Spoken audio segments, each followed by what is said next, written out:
Welcome back to Hoops HD, everybody. It is Monday, February 10th, the day after a pretty exciting football game.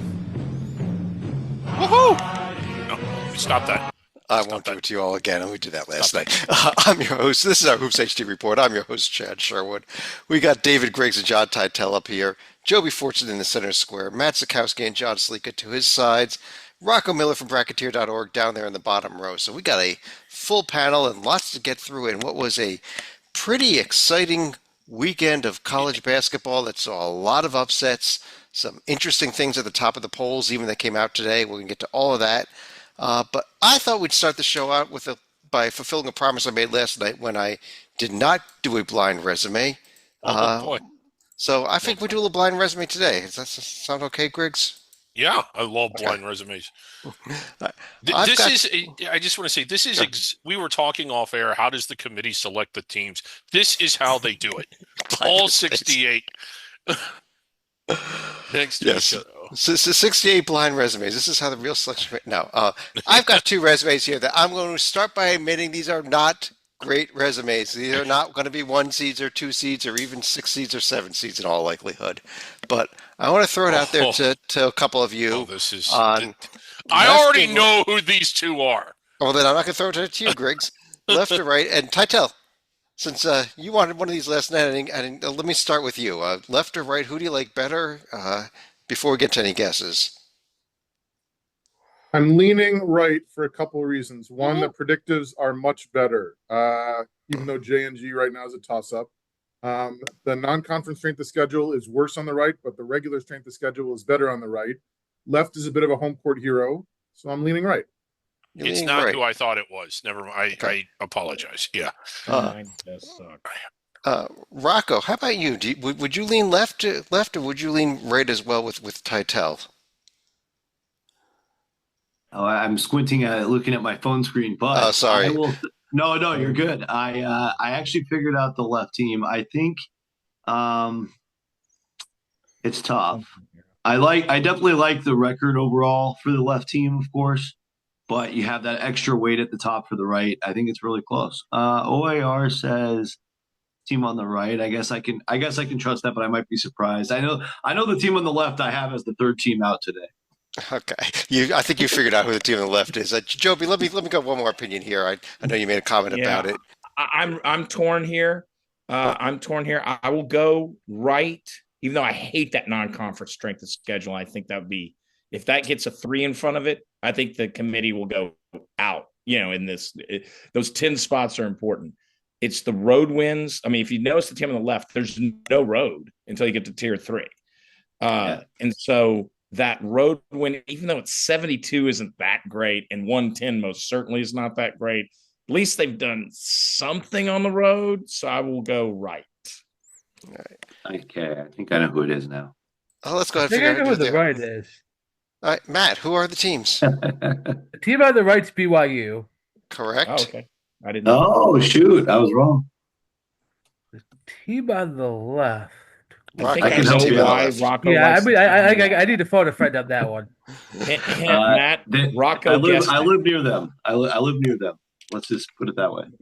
That would be the Dons of San Francisco, a team that has not been on many people's radars until I tried to make a case for them last night.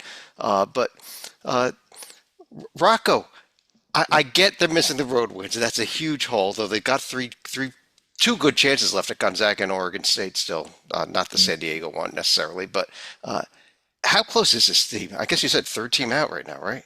Yeah, I have them third team out. They actually would have been the next team I would have gone to though today, just because the other options are all so out of whack with the power conference mush, as I call it. But like Ohio State, Texas, and Arkansas are still a win away from even being selectable in my view.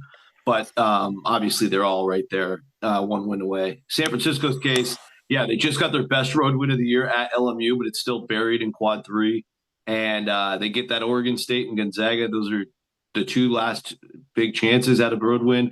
I'm curious to see, and I'll get confirmation tomorrow. They are going to play Gonzaga at the Chase Center. Maybe they can find a loophole and count that as a neutral court.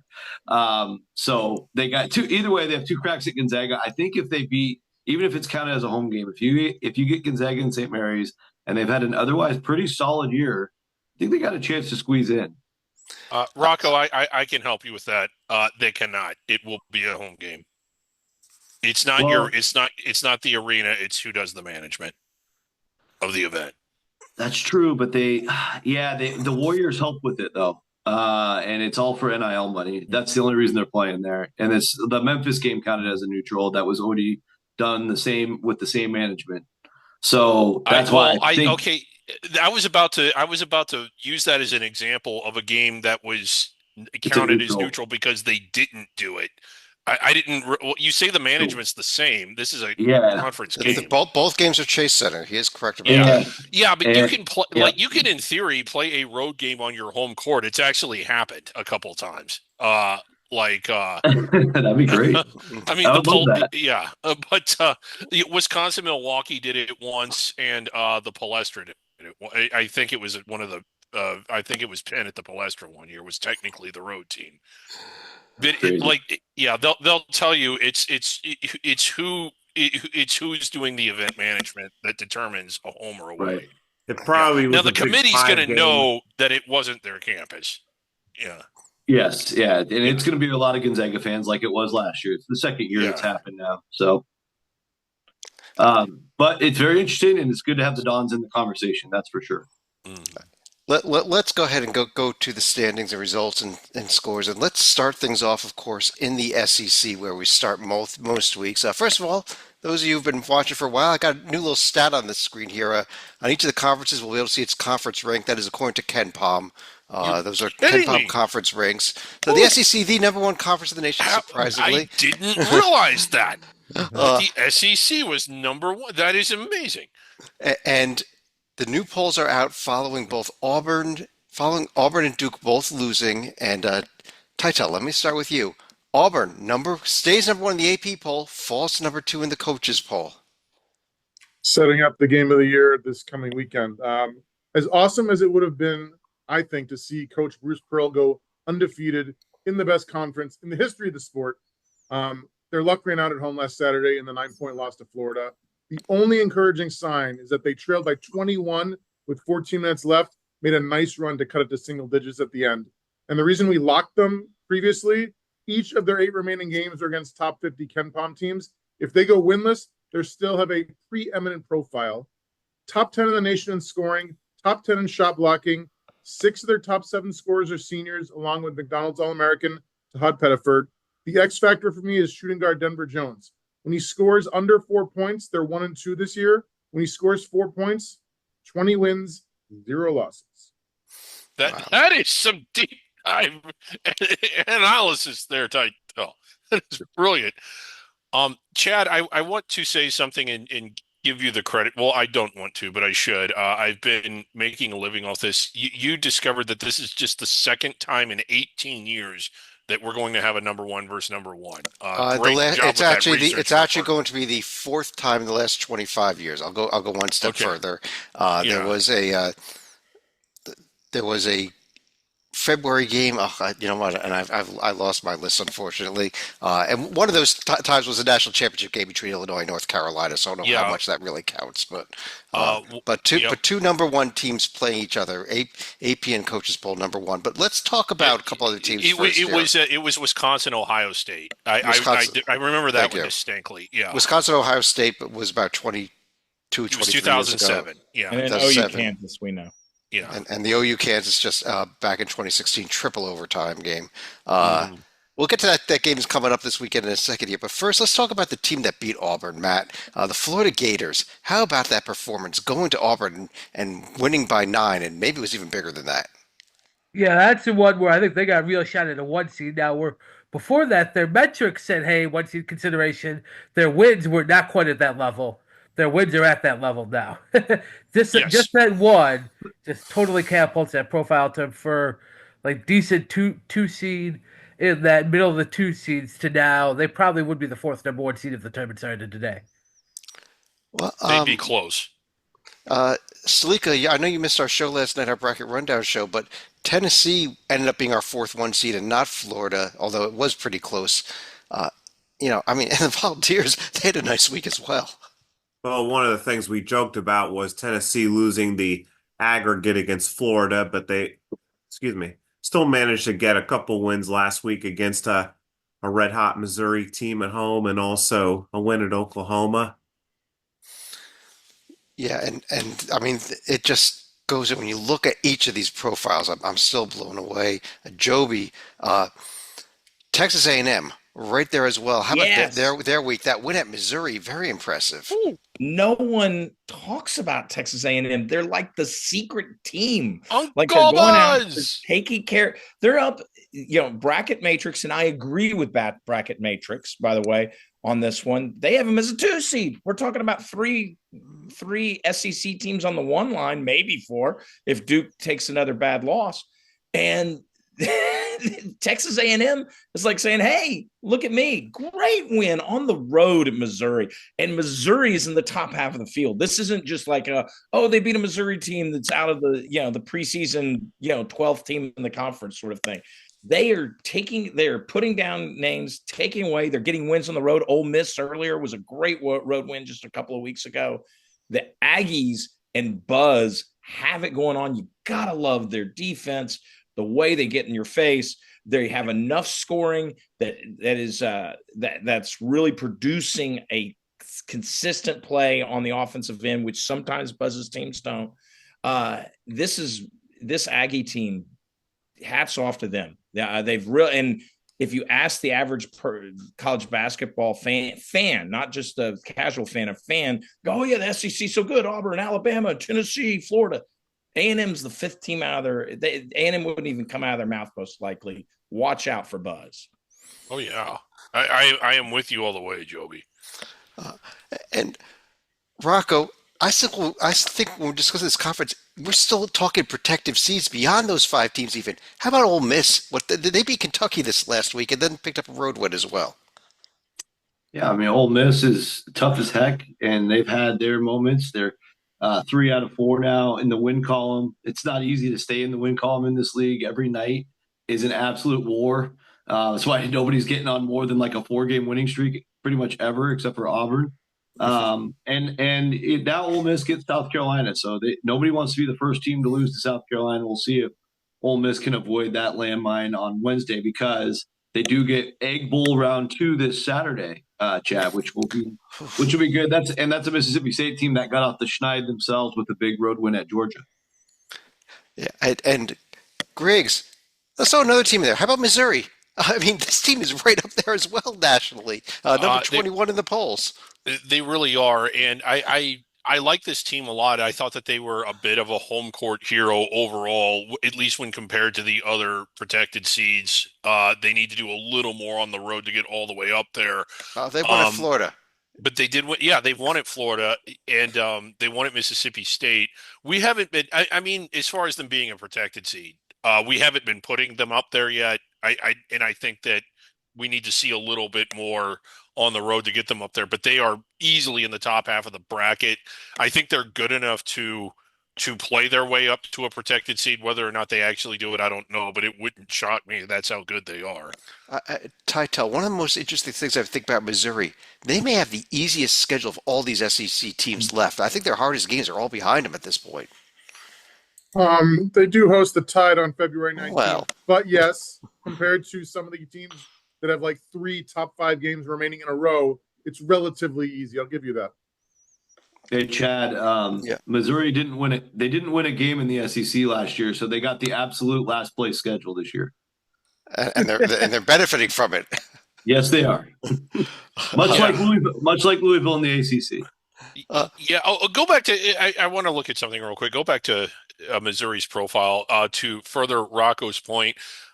Easiest schedule in the SEC, their out-of-conference schedule is a 192. When you put that together with the easiest schedule in the SEC, you get 29. That's how strong the SEC is. That the easiest one moves you up 180 spots. It's a nice benefit for sure. Rocco, let me kind of ask you about the bottom here, because we did a bracket rundown show last night.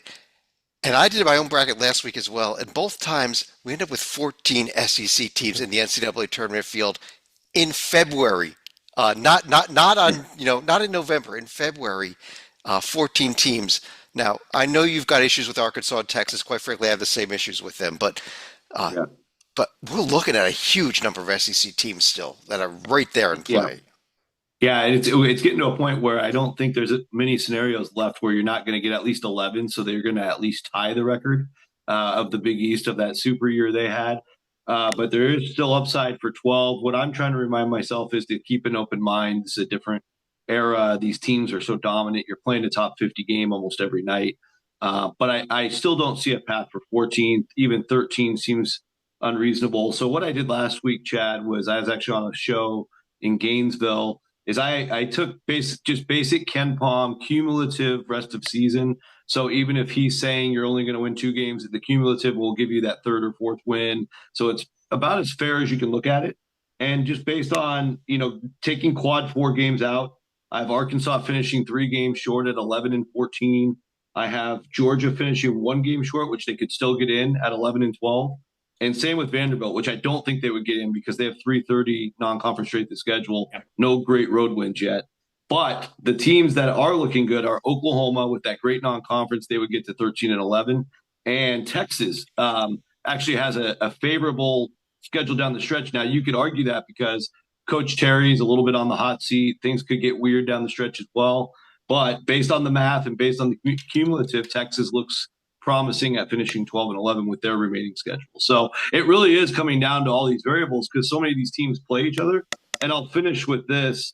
Last day of the season could be massive. Texas is at Oklahoma and Georgia is at Vanderbilt.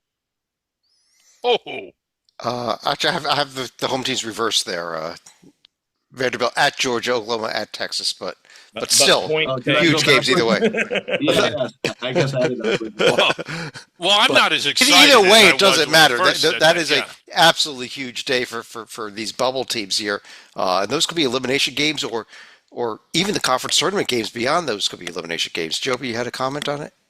No, Rocco, point taken. That's a way to look ahead because the SEC, like it has been all year, will once again be the viewers must-see TV that final weekend, but not because it's Florida versus Auburn like we had this weekend. It's because there are bids going to be on the line. Great call, Rocco. Yeah, we're going to have more protected seeds coming down to the wire. Yeah, in the SEC tournament than what either of the 4 regionals will have because they only get 4. That is a good point, and Yeah. I mean, and Matt, getting back to the top of the SEC here, we're real close to having all 4 1 seeds coming from the same conference. Not quite there yet, I think, but it's Well, put it this way, it's four of the top 5 probably on the S curve right now, all coming from the SEC with Duke probably just about in the middle. I don't think that's going to happen because I just don't think anybody's going to beat Duke. That's going to knock them off the 1 line. I know they lost in Clemson, but they're not going back to Clemson. Their hardest games are behind them, and I think Duke wins out.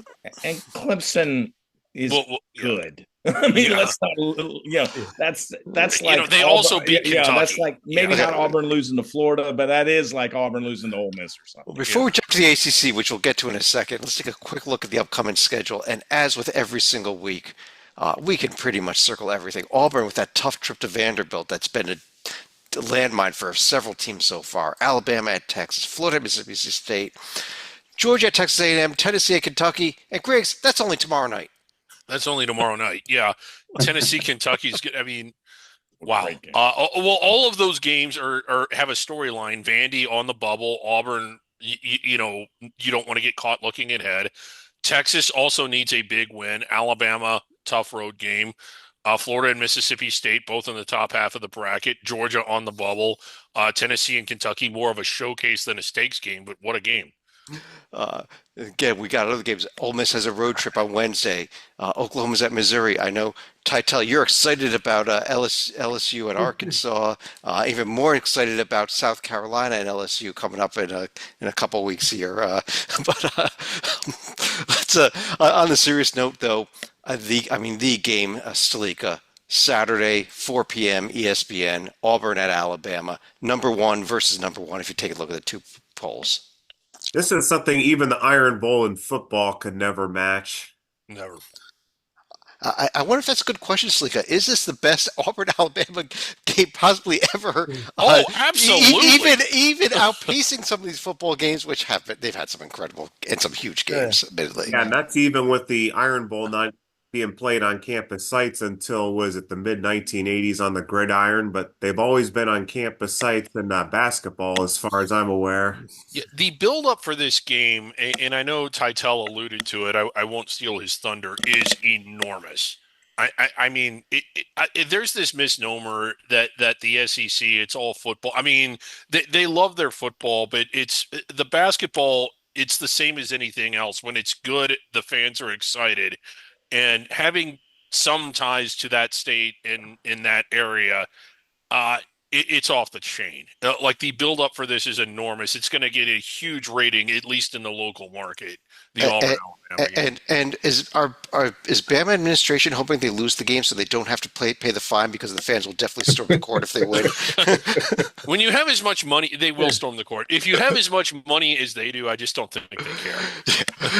The other big games, of course, we have Vanderbilt, Tennessee, Mississippi, the Egg Bowl here. We have Missouri, Georgia. We have Kentucky, Texas, Arkansas, A&M. I'm sorry. I mean, it is just huge every day. But let's go to the ACC, because we mentioned that, and let's start with the game here, which was Clemson's upset win over Duke, and Griggs. Clemson controlled the game later into the second half there. I thought they looked really good. Yeah, Duke led for most of, I guess the first 25, 30 minutes or so, but then when Clemson did get the lead, the momentum really shifted and they never gave it back. It's hard to win at Clemson. They also have wins over Kentucky there, who's really tough to beat. So I don't think it's going to be that much of a setback for Duke. Yeah, I mean, I've been big on Clemson. I've been banging the drum. I'm not surprised they beat them on a neutral floor. I don't think they win. I certainly don't think they beat them at Cameron, but Clemson is good enough to beat anybody pretty much at home. Yeah, obviously, Duke's one of the and then they made North Carolina look like a team from the Big South Conference. Tonight's conference, tonight's game, which lots of teams have been doing to North Carolina. Yeah, it was worse, way worse. Yeah. Obviously, Clemson, Louisville having good seasons also, but Joby, I know you want to discuss this Wake Forest team, team that I championed it about a month ago, and they keep coming on and had a nice one that swept that West Coast road trip that and they had. That's the key. Is this was the week where I think the tournament. Now they still got some weird, tricky games like at SMU that they got to get through and all that, and they don't have besides Duke, they really can't afford too many blips. Maybe they can afford one blip, here or there besides Duke, but they are now, I think, squarely in the field right now.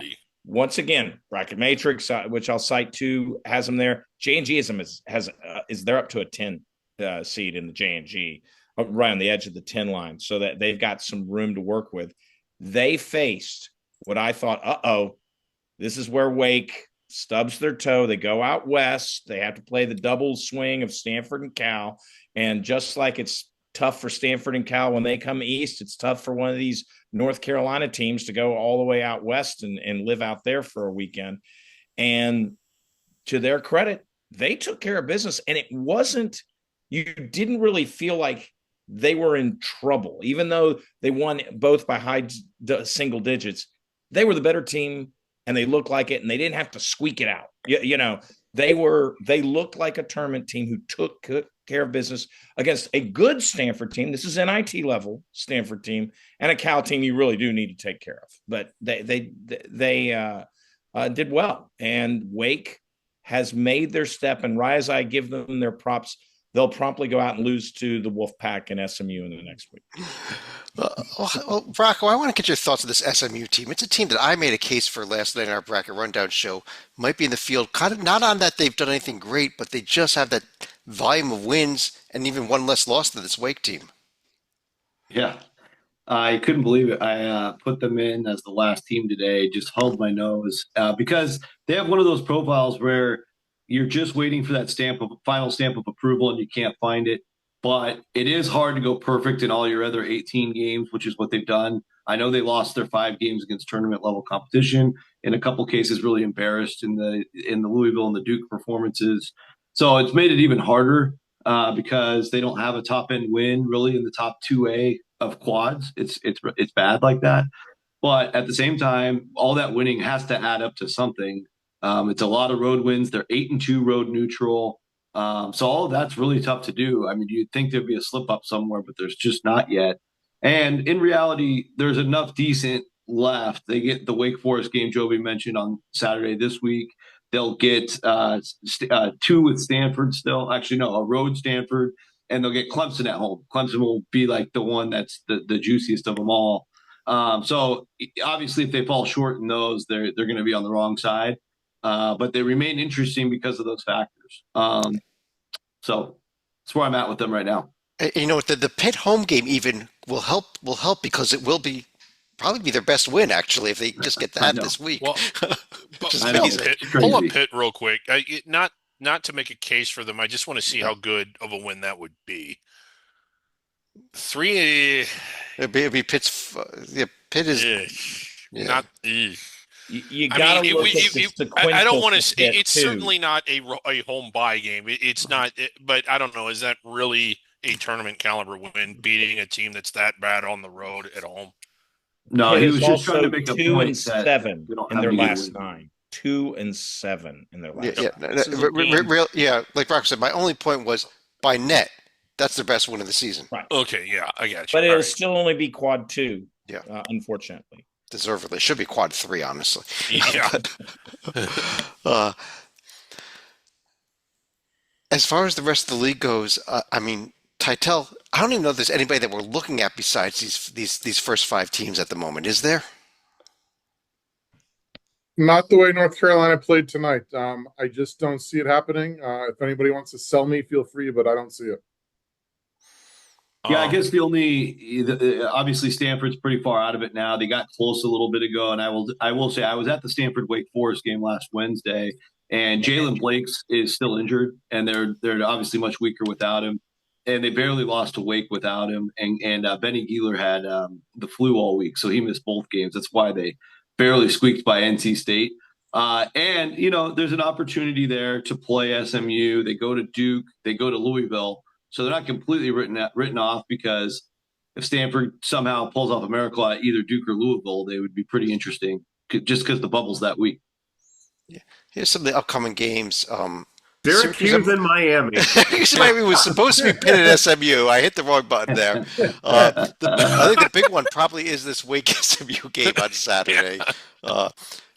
Look at Louisville's got a pair of road games. At NC State, at Notre Dame, but they did have a slip up against Georgia Tech earlier. They did. They should win both of those, but you're right. I mean, they are on the road. I still have a parental block feature on my television. I am blocking the Miami Syracuse game so that I don't even accidentally turn it on. Duke hosting Stanford at Virginia. Going to Virginia is always tough, but maybe not this year. Yeah. Big Ten Conference. Let's start at the top here, Matt, with the Purdue Boilermakers.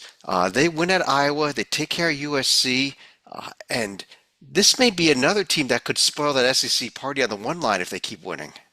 Yeah, this is a quiet climb up the board here, where it just doesn't feel like one great event, but a steady stream here. Now all of a sudden, about a month ago, they were like a 5-6 seed. Now, they're right probably on the 2 line if we start the tournament today. Yeah, and Stalika, Michigan State, another team here that, I still think that this is a great looking profile. I know they suffered the recent loss, the recent sweep on their trip to UCLA and USC, but, are they back? You would have figured they would probably get at least one win out west, but obviously getting a win against an Oregon team that's reeling. I'm not sure that's completely righting the ship. I would probably ask in about a week or so, depending on what they do at Illinois, as to whether the Spartans are really back. If they lose at home to Indiana, then yes, their Sparty's going to have a few issues to sort over. Yeah. And you mentioned that Oregon team, and Rocco, there was a time just a few weeks ago when we were talking about Oregon as, a 2 seed, a 3 seed. We got to look down to 11th place to even find them in the conference now. This is one of the almost a historic collapse at this point, is it not? Well, there's really no precedent for this 18 team super conference from coast to coast either. So, the travel for the West teams going east, I'll sound like Mick Cronin here for a second, is absolutely brutal. These four teams are going east four different times, whereas anybody else is only coming west once. So they've got that. But I still think there's obviously good talent in the backcourt with Shellstad's a beast. Nate Biddle's been not doing a good job staying out of foul trouble in most of these games. The Michigan State game, they were up by 13 in the first half and just totally let that one slip away. Jace Richardson, by the way, unbelievable performance. That was pretty cool on the Spartan side. But I think Oregon, big picture, they just need a couple of get rights. This is the week for that. They get Northwestern at home tomorrow night. Northwestern's very banged up. A couple of their key players were out just recently when they lost to Washington. And they'll get your Rutgers guys on Sunday.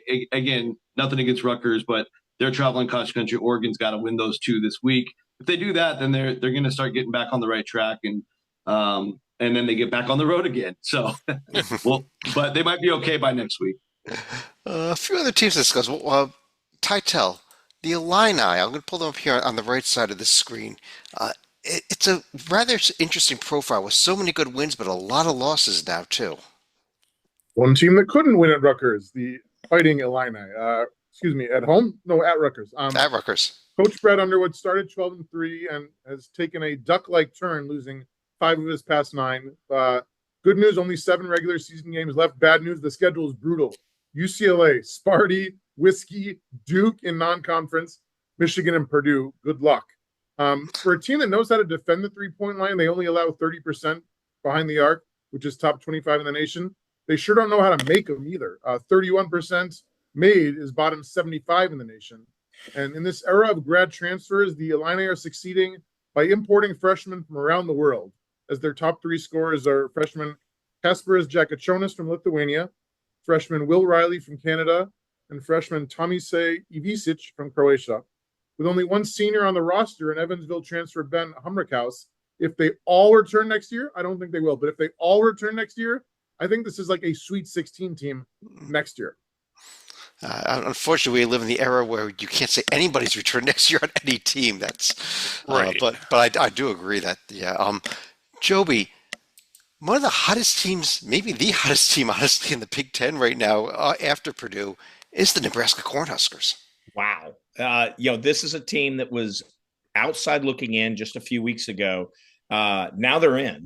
And, I think they might even like what I mentioned of Wake earlier. They are the ones fighting with Wake to get off the 11 line. And I think they are. I think they and Wake are both in the 10 seed range.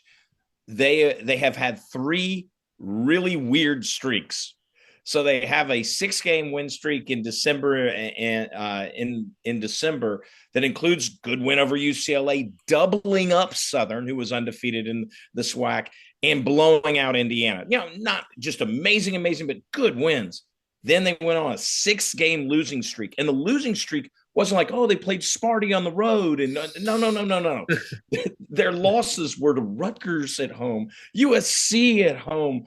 It was just an awful stretch. Iowa, and then now they've won 4 straight, and the 4 straight have actually been tougher games than a lot of the games they lost in that streak. They beat Illinois. They went on the road at Oregon and Washington. So it's not like Oregon and Washington had to do the traveling. They did the traveling and did the sweep, and then top it off with a very good win over Ohio State this weekend.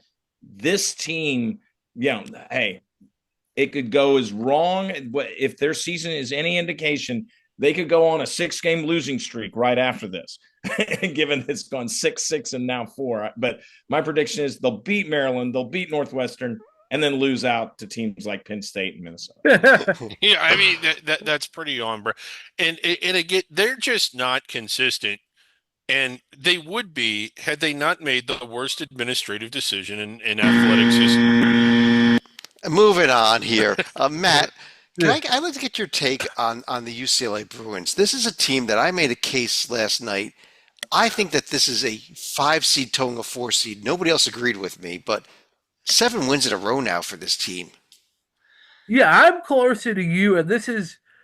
I don't think a ton of times you could use the human factor of things going on off the court. UCLA is one. I mean, given that road trip having to be at the same time as the LA Wildfires. That was the Maryland Rutgers, actually the Nebraska Maryland Rutgers games. All three of them, the wildfires are going on at the same time. And that's where, like, I'm willing to give by a little slack to where just strictly on paper, I can see why you might have him right on the 6 line. But with that, I think if you throw that out as kind of a weird outlier, all of a sudden they are looking kind of right on the border of a protected seed. So I'm pretty close to you. Like, had I submitted a list last night, it wasn't doing prop bet game, and then I probably would have had UCLA as a 5. Chad, I will say this: if they get this next one tomorrow, I'm with you. Well, Rocco, let me ask you: do you think the committee will factor that in, especially that Maryland Rutgers trip, while you got the fires going on back home and you get swept in it? Yeah, I mean, I certainly think it should be included in the discussion and the presentation on what UCLA's journey was all about. It was obviously a lot to deal with for a bunch of the people involved, but at the same time, I agree with what you're saying. UCLA in a vacuum grades out probably as a good protected seed potential right now. The issue is like between, I would say, about 15 all the way to about 23, there's good options. So 3 of those teams still have to be a 6. And then that fills up all of the 5s, and only a couple of them get picked for protected. And that's kind of what happened with me. They were just losing out on a few of those comparisons. And again, like Matt said, that's all based on just the paper. But I don't think you can go back and rewrite a loss entirely. You can just use it as your consideration. But I just think there's a lot of good teams in this range, and they're close. Stalika, how about the Maryland Terrapins? Interesting week, including the loss at Ohio State. And then they did come back and bounce back and beat Rutgers in a game that, while you and I were in Philadelphia for a doubleheader. That was well, in the case of Maryland, they were going up against an Ohio State team that was going to be a little more desperate. It would have been a little bit of an icing on the cake for the Terrapins to get the sweep against the Buckeyes, get another tier 1, but that's not going to punish them a whole lot there. At least they did bounce back with the win against Rutgers, where they never really pulled away until very late. Upcoming this week here, let me stick with you. There are some pretty good games starting tomorrow night with the Purdue at Michigan game and the UCLA at Illinois game. Great night. Ohio State in a must-hold serve game against Washington. And Rocco, if Washington beats them, they'll be doing you a huge favor because, first of all, you're a fan, and secondly, they're proving your point.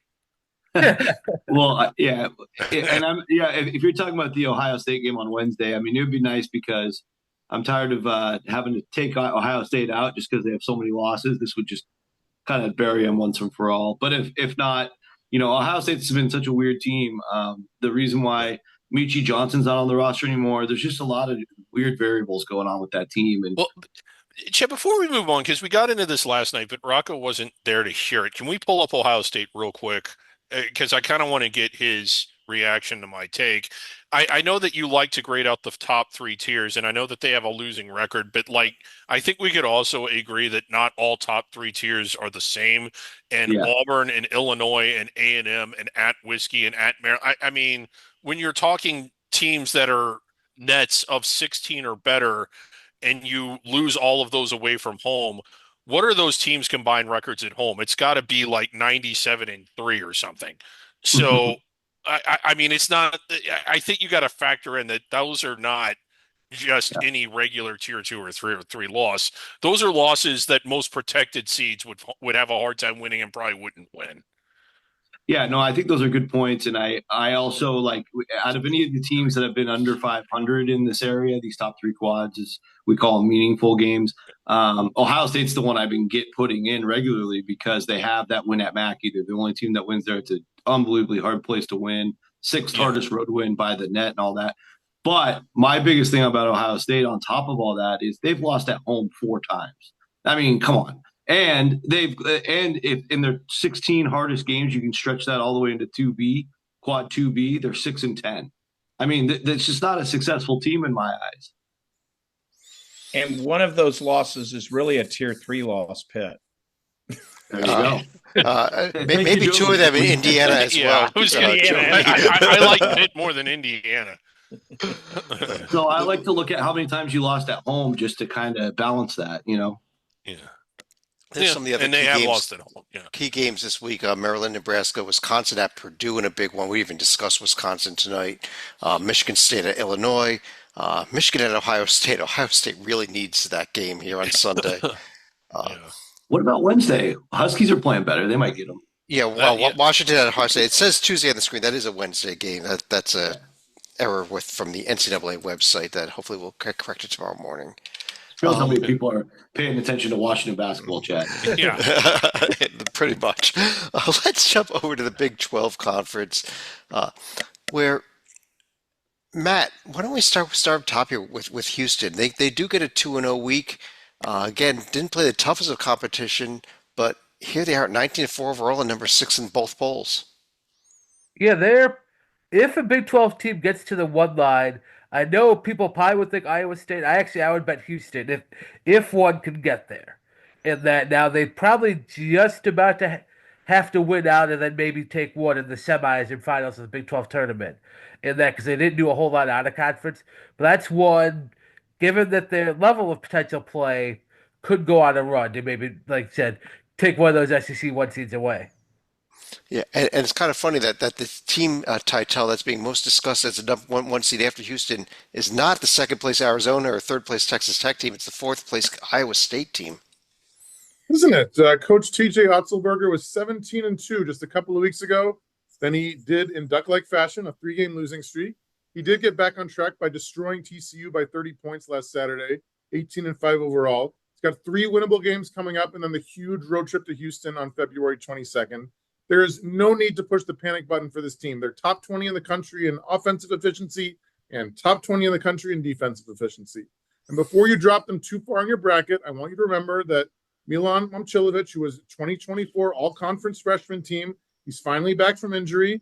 During the 7 games he missed, the team went 3-4. When he's healthy, they're 15-1 with a 2-point loss to Auburn and Maui. Wow. Yeah. Stalika, let's talk about Titel's school. How about Arizona? They had a heck of a weekend. They're now on a 6-game winning streak after beating that red-hot Texas Tech team. This is a team that's probably headed more towards a protected seed now that they have, I believe, a tie for first place here. Now they've obviously avenged the win against Texas Tech. That's going to help matters considerably, so they at least get a split among them. You look at their upcoming schedule. Obviously, you don't want to be overlooking K-State, but with Houston and Baylor looming, it's more chances for the Wildcats to potentially solidify first place right here, more of a unification bout type game. Yeah, and it's kind of funny. I'm just looking at these numbers now. Their OAR is up to 8. Their predicted metrics are up there too. That says that this team really should be a protected seed. And maybe we're doing them a disservice putting them on the 5 line lately. Yeah, I think we got them to 4 yesterday. Right. The committee has said for years, and I've believed them, and they've shown every sign of evidence that they do this, that they look at the whole season. And I've got no problem with that, but the reality is Arizona was sort of slept through their alarm. February Arizona would blow November Arizona out of the gym, and whether or not they will factor that in when it comes to seeding, should they? Greg, I think they should. End of the day, November Arizona didn't suffer any bad losses. They just suffered a lot of losses. Yeah, and I think yeah. It's not like they lost the Old Dominion the Canisius games back in November. True. Yeah. Let's talk about a couple other teams in this conference, though. Rocco, maybe with the team that we should not be discussing in terms of a bid right now, but should be discussing in terms of the conference is this Kansas State team, who is unbelievably hot. Yeah. Thank you, Chad. In the last 20 days, you can include their last loss to Baylor. They've won 5 in a row. They're the number one team in the country during those 20 days. Wow. Yeah, it includes that loss. So they're better than Houston. They beat, they've beat Kansas. They won at Hilton. They've had some dominant performances. They're certainly helping Drake's at large case. So it's been awesome. It's been awesome. But at the same time, you can't go back and undo that 9 out of 10 streak that they lost 9 out of 10. So they still have like 2 more weeks of good basketball they need to deliver on in order to get into the bubble conversation. But if they can play their way in, at least from a wins and losses standpoint, they're going to be safely in with the wins they already have. So it's just a matter of winning consistently till the finish line. We'll see if they can do it. Tomorrow's game with Arizona is extremely intriguing for all the reasons you said about Arizona. Kansas State, I'm bringing the reasons for them. I'm not even sure if Arizona's ever gone to Kansas State before. So there's an extra thing to keep in mind as tomorrow's game plays out. I'm amazed that they put it all together like that on the fly, but obviously they had the resources to get these players. They're finally coming together, and there's still a lot of talent there. Well, we are doing. Okay, go ahead, Jed. Sorry. Yeah, let me just ask you, Rocco, on that note. You look at the rest of the schedule. Only the Arizona and Iowa State games are games against teams that are clearly solidly tournament teams left. There's a couple bubble teams here, BYU, UCF. If they just lose those two and win the rest, that gets the fine win. Aren't they kind of there? Pretty close. I mean, it's just more about taking on too many losses. So at that point, they'd be at 13 losses. If you assume a Big 12 tournament loss, that's 14 losses. So yeah, that might be the max. So they've got to keep hitting an inside straight, but there's a path, and the way they're playing, I mean, they might be favored in the Big 12 tournament if they go in that hot. Chad, it kills me to say this, but I think Cincinnati is more of a bubble team than UCF at this point. Look at their head-to-head from the previous week, because that home loss by the Knights against the Bearcats was really damaging to the Knights. Yeah, I don't. Yeah. I'm not really sure either one of them is at this point. They both got to improve on that losing record against the top 3 quadrants to get serious. But go ahead, Griggs. You had a point to make. I was just going to say, K-State has 3 games in 6 days. They got Arizona at home, and then they go on the Beehive road trip. We do a bracket show on the evening of the 17th. If K-State wins those 3, I bet we select them. After doing on the 16th, but next Monday we'll do one of these shows here. I don't know what day it is. I'm sorry. Big Monday. Never mind. Monday they won't get in week. yet. I think they need to win those 3 before our committee takes them, so they won't be in on Sunday. But they're getting close. As we record this, Baylor is trailing Houston. It looks like it's at halftime by about 8 points. We've already mentioned the other key games this week. Arizona, Kansas State, believe it or not, is a key game. As is Houston, Arizona. Houston, huge one on Saturday. Houston, Arizona. We've also got West Virginia at Baylor. But West Virginia definitely needs a few more wins. K-State at BYU. Jayhawks in the Beehive. And look at this week for Arizona, actually. At Kansas State, hosting Houston, at Baylor. Huge week for Arizona.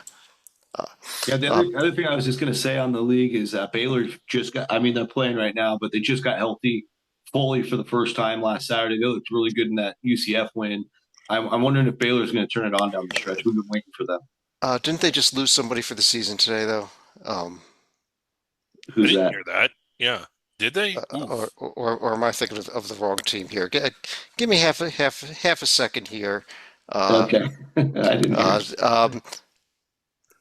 Josh Ojibwaya is done for the season with a knee injury. Ooh, that hurts. They don't have a ton of depth down low there. Yeah. He played 5 minutes against UCF, so it must have happened during the game. They were finally healthy. Man. Wow. Jeez. Well, they're going to have to score about 90 a game now. At least the other guys are back. Everyone else the rest of the guys are back. Yes. Let's jump over to the Big East. The Big East here. And Joby, I want to start with you and start with the team that is in sole possession of first place. How about the Johnnies? I think that they are ridiculously underrated nationally right now. I mean, at number 8, at number 9. They're 8. Well, no. The polls, but if you look at what bracketologists have them at, they're not even a protected seed right now. That's a joke. They're leading the Big East.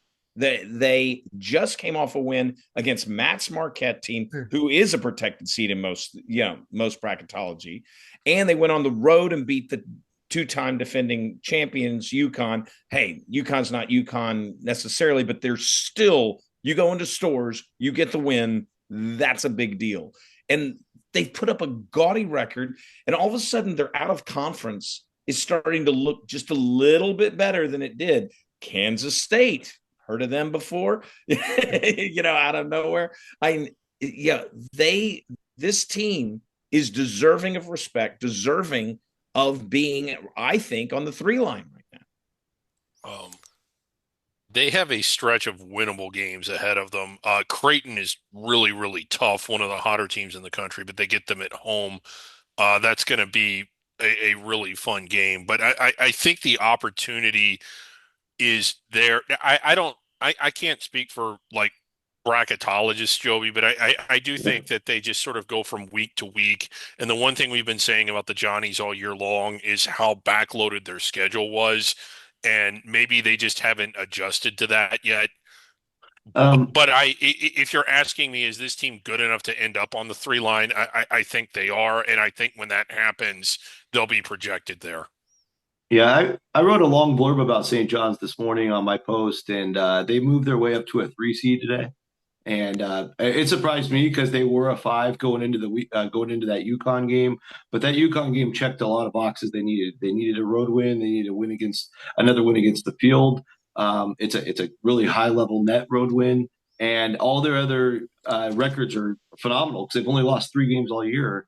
So they actually started winning out on comparisons against the teams like Michigan State and Wisconsin, and scooted into that last spot on the 3 seed.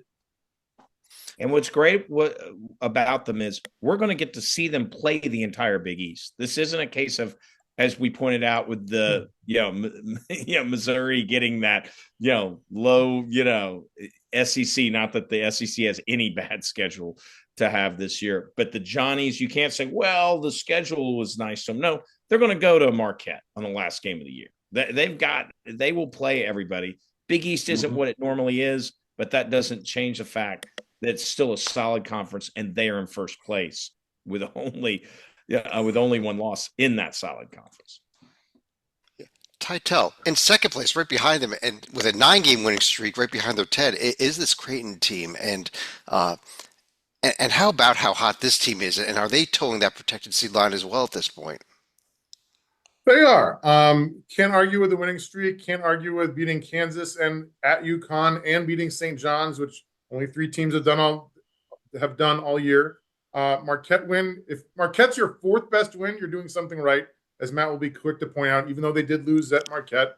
3 tier 2 losses is a lot. We haven't seen that so far from most of the top tier teams, but all explainable. Although I was at the Georgetown game, they got destroyed by 24. Like, hard to argue, but it's the fact that they've won 9 in a row after having Pop Isaacs injured is amazing. Like, we talk about other teams getting people back, like Iowa State getting Momcilovic, and Rocco talked about Baylor getting healthy. Creighton is not getting healthy, but they're still winning. It's very impressive, and I don't think they're going to win out, but like, very tough week ahead for them. Arguably the toughest of anybody in this conference. Yeah, UConn home at St. John's. But Matt, I pulled up your Marquette team on the left there, and I don't know if you want to discuss it or not, but a 3-game losing streak now. That's one against the other 3 definite tournament teams in the league. So, like, not super concerned.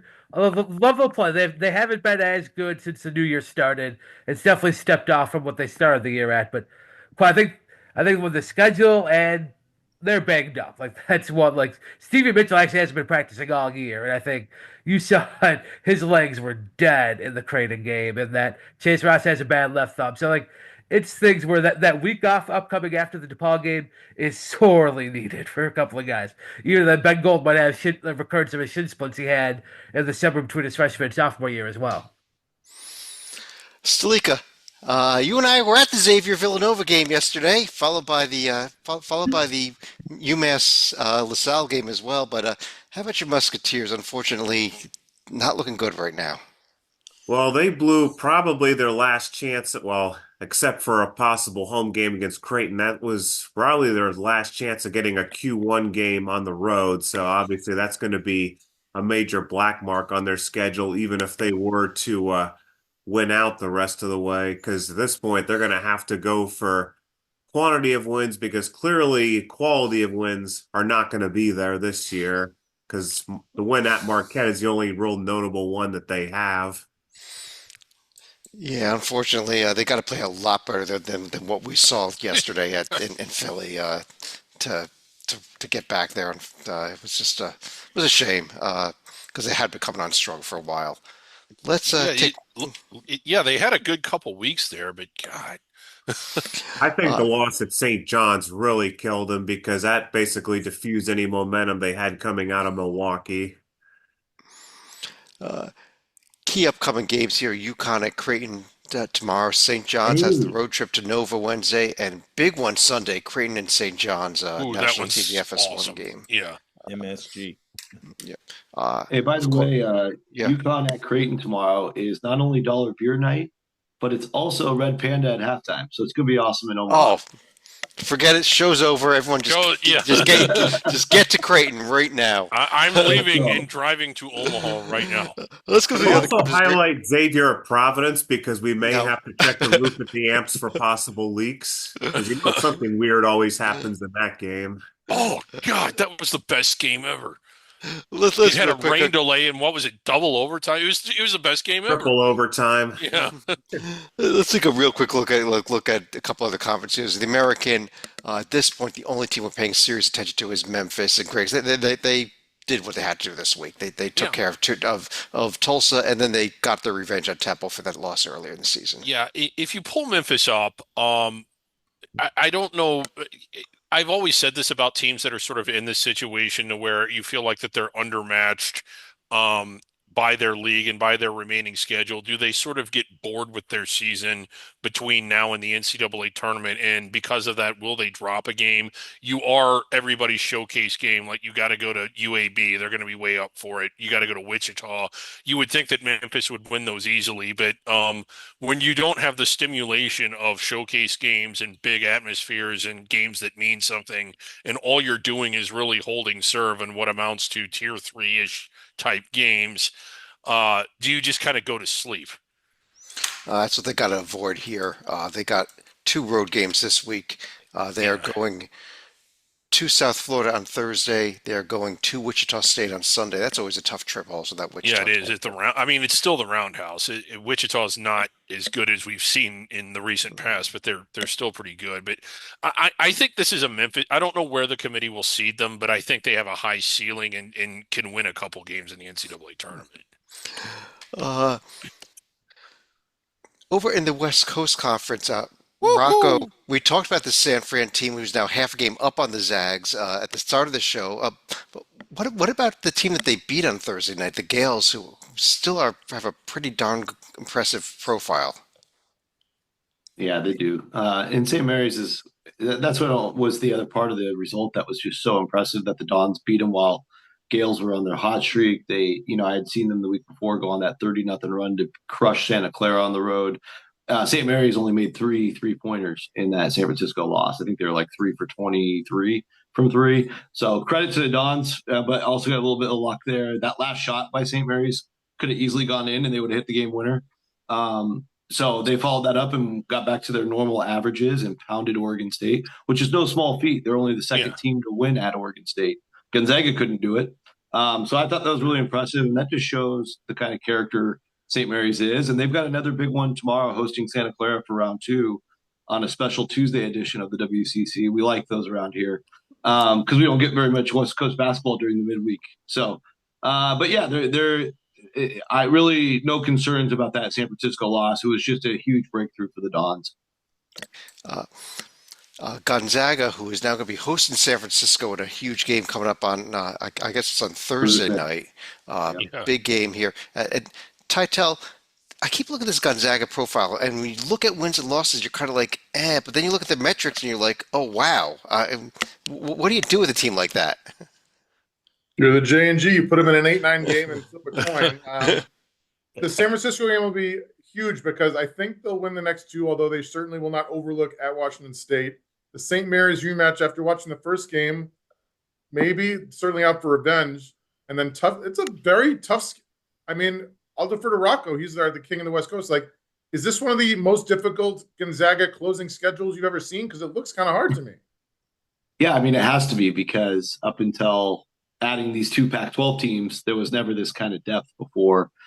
Even the year with San Francisco breaking through as the third team in a couple of years ago with Todd Golden his last year, the middle of the league was still pretty light and the bottom of the league was still really bad. And we still have a couple of really bad teams, but there's more money in the league. Even LMU at 7th place right now, they're talented. They beat Santa Clara. They can hang with teams. They gave San Francisco a battle on Saturday. So they've got a couple guys that'll probably play professional ball. So it's a really good depth league. I'm not sure what happened to Wazoo.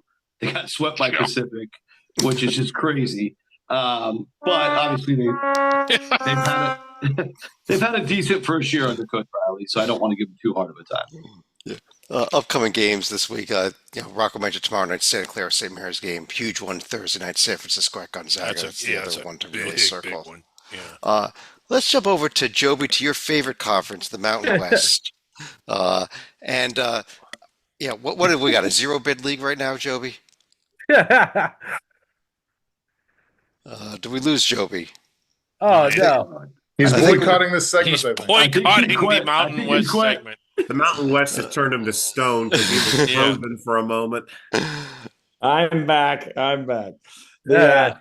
Yes, my favorite conference. Well, and the travails of the Mountain West and my displeasure is well documented on this podcast.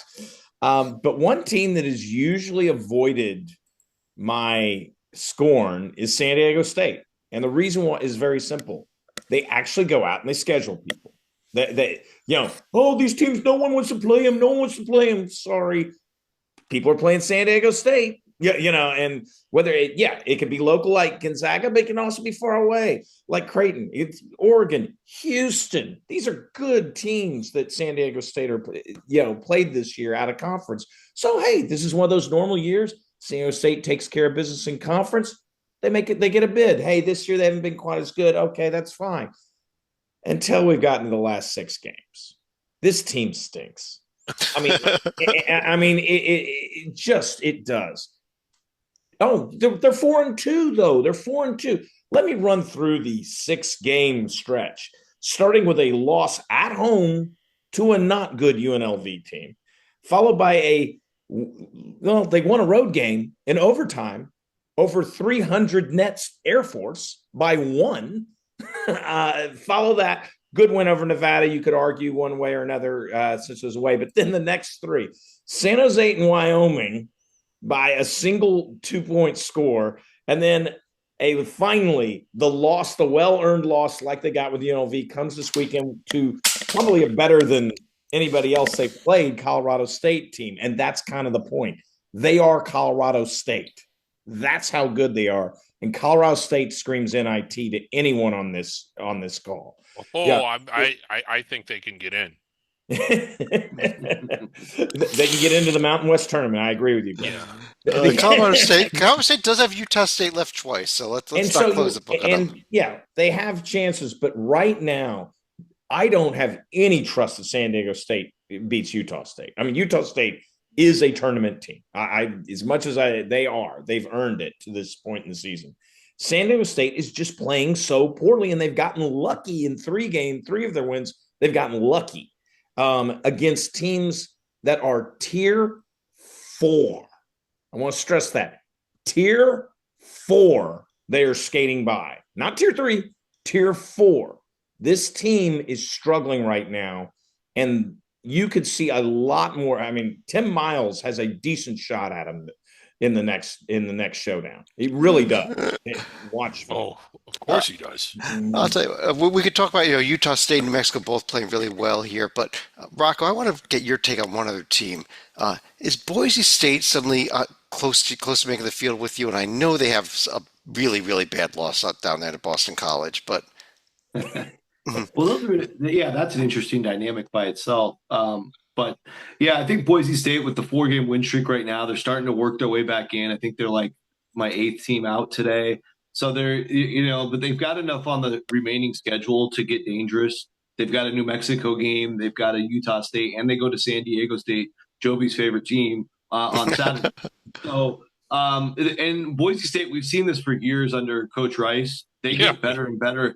They get better and better, and they usually play really well in February and in early March. So if they finish on that usual roll, they've got a chance to squeak in. I think that if you're like the Mountain West representative in the committee room, you're saying, hey, we played Boston College in the middle of the Caribbean islands, lost by 2 points. They're a power conference team. It's not our fault they fell apart, that kind of thing. But it's an interesting loss. And then the Washington State loss too now. That used to look okay. Now it's looking worse and worse with Washington State being out of the top 100. Yeah, but at the same time, Clemson and St. Mary's, those wins are getting better. Yeah, Those so I wins mean, have you got gotten better. two like opposite forces working. And honestly, if you have a couple like really good pieces to look at on the good side, like that's better than being SMU, I think, who has absolutely nothing to look at. And can't you also say, hey, look at our conference mate New Mexico. They also have a tier 3 and a tier 4 loss, and everyone's putting them in the field. Right. And They got the same profile. VCU, we'll talk about in a minute. They're in a similar boat with their weird Seton Hall loss. VCU will not in the at-large field. Yeah, VCU has other issues. Real quick, upcoming schedule. I think one of the key games here is, well, we got the Colorado State at Utah State game first, but that Boise State San Diego State game on Saturday, I think we got to circle that one. I think so too. Meanwhile, and of course Sunday, Utah State at New Mexico. Thanks, Matt. But one last conference, real quick here. Still not quite under the radar. The Atlantic 10. Matt, VCU had a nice week actually. Picked up a pair of wins, including that win at Dayton on Friday night. Yeah, that was a big win for them. That's not quite. I think not quite Q1 anymore. I think that might be Q2. No, it is number 75 today. It is just barely Q1. So that is a Q1 win for them. So they're now 1-1 in Q1. We're 4-4 in Q2. We're 7-man. For an A10 team at this point of the year, have only played 11 games in the top 3 quadrants. A lot of that's that lovely 292 strength of schedule. That should be worse than that. That's going to submarine them. They're not going to get selected. No, that's just that. I put 53rd strength of record, 57th with the wins over Bumble. That put it this way, you might argue like even a Gonzaga whose numbers aren't great in those two metrics, but they have great predictives, have a couple of decent wins. You can see maybe Gonzaga sneaking by, not being great in that. VCU, no, that's like I could see a VCU being left out within the 30s in that, much less the 50s. And some of their, I mean, they do make mention of an attempt to schedule. They did play Miami. You could argue that they thought that they would be good, but I think that was in their preseason event. It was in the Charleston Classic. Yeah, so but losers bracket after losing to Seton Hall. Right. Yeah. So there, and it's like William and Mary and Georgia Southern and LMU and Bellarmine and whoever Elizabeth City Street is. I think that's state.